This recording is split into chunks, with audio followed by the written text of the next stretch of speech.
విదేశాల్లో చదవాలనుకుంటున్నారా? అయితే విదేశ్ కన్సల్ట్స్ ను సంప్రదించండి. డాక్టర్ కళ వెలవెల కొత్త వైద్య కళాశాలను అడ్డుకున్న సర్కారు, భారీగా నష్టపోయిన ఏపీ విద్యార్థులు.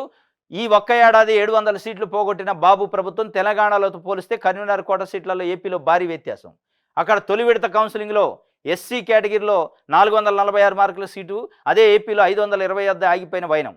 తెలంగాణలో బీసీఏ విభాగాలు 437 మార్కుల సీటు, ఏపీలో 568కి స్టాపు. పొరుగు రాష్ట్రాల పోటీకి తగ్గినట్టుగా సీట్లు పెరగడంతో విద్యార్థులకు మేలు.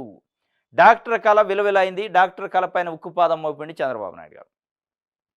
ఎవరైతే తెల్ల కోట్ వేసుకొని డాక్టర్ కావాలనుకుంటున్నారో వాళ్ళపైన పిడుగేసిండు. కొత్త వైద్య కళాశాలను అడ్డుకున్నారు. ఏదైనా ప్రభుత్వం ఉంటే వైద్య కళాశాలలో ఒకళ్ళు ఏమన్నా కేంద్ర ప్రభుత్వం ఇయ్యపోతే పోయి పైరవి చేసి తీసుకొచ్చే ప్రయత్నం చేద్దు, కానీ వచ్చిన వాటిని అడ్డుకున్నారు. విస్మయం వ్యక్తం చేశారు. ఎట్లా ఇస్తారు మాకు మెడికల్ కాలేజీలు సీట్లు అని చెప్పి. ఇగో దాంతోనే మొత్తం అస్తవ్యస్తం, భారీగా నష్టపోయారట ఏపీ విద్యార్థులు.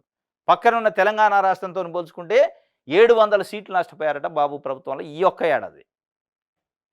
ఈ ఏడాది దాంట్లో కూడా అక్కడ తొలి విడత కౌన్సిలింగ్లో తెలంగాణలో ఎస్సీ కోటాలో 446 మార్కులు కూడా మెడికల్ సీట్ వచ్చిందట.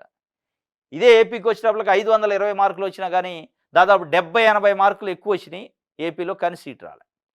తెలంగాణలో సీట్ వచ్చింది, ఎందుకంటే తెలంగాణ ప్రభుత్వం యాక్సెప్ట్ చేసి సీట్లు పెంచుకుంది. అదేవిధంగా బీసీఏ విభాగంలో 437 మార్కులకే తెలంగాణ సీట్ వస్తే ఇక్కడ 568 మార్కులు వచ్చిన సీటుకు దిక్కులేదు. ఈ నిర్వాహకం మొత్తం చంద్రబాబు నాయుడు గారి ప్రభుత్వం యొక్క వైఫల్యం అనేది ఇలా మెడికల్ విద్యార్థులు మాట్లాడుకున్నారు. వచ్చిన సీట్లను 700 ఉంచుకొని ఉంటే ఇవాళ మనకు కూడా 437 మార్కులకు బీసీఏలో వచ్చేది, 420 మార్కులకి ఎస్సీలో వచ్చేది. కానీ ఎస్సీ, ఎస్టీ, బీసీ, మైనారిటీ వర్గాలకు సంబంధించిన బడుగు బలహీన వర్గాలు తెల్లకోటు ఆశలపైన నీళ్లు జల్లిండు చంద్రబాబు నాయుడు గారు అనేది స్పష్టంగా అర్థమైంది. ఇది ఒక వార్త.